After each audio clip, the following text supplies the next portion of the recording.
A do gjykohemi ditën e gjykimit për gjunafet që Zoti na I ka falë? Ne jemi njerëz që gabojmë dhe si gabimtar që jemi, nevojitet që të pendohemi tek Zoti I gjithësisë. E nëse ne pendohemi tek Allahu I lartësuar është falës. Fal mëshiron.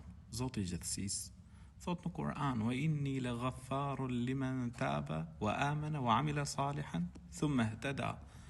Dhe unë thot do ta fal atë I cili pendohet, beson, bën vepra të mira dhe më pas pra I shëndron rrugës drejt. Kështu që nevojitet prej nesh të pendohemi tek Zoti I gjithësisë, me reflektu, me u kthy tek Allahu I lartësuar me sinqeritet, me u rry kthimin mëkat, mos me u kthy më ke mëkatet. Dhe Zoti I gjithësisë është falës, I do ata që pendohen, I do ata që kthehen tek Ai. Profeti alayhis salam thot në një hadith: "Et-taibu min adh-dhanbi kaman la dhanba leh." I penduari prej mëkatit është si ai që nuk ka bën mëkat. Pra me u kthy me sinqeritet, me pendim të sinqert. Kjo përsa I përket pra mëkateve që kundërshtimeve që mund të kesh bërë ndaj Zotit gjithësisë.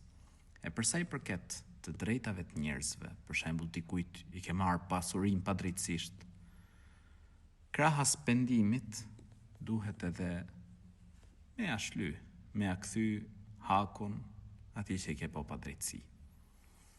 E në ditën e gjykimit ka njerëz për shembull të cilët kanë bërë mëkate në këtë dynja, Zoti I gjithësisë I ka mbuluar. Vin ditën e gjykimit, janë pendu këta, Zoti I gjithësisë. Pra, ja tregoni thot të kujtohet filan mëkat, siç kuptohet pra për një hadithi. Unë ta kam mbuluar thot në dynja dhe unë ta fal. Tani merre librin tënd me të djathtën dhe hyj në xhenet. Kështu që Zoti I gjithësisë fal. Allahu I lartësuar mëshiron shumë. Mëkatin të cilin ta fal, nuk merresh llogari më për to. Po luma I njeri të cilin Zoti I gjithësisë e fal e mëshiron.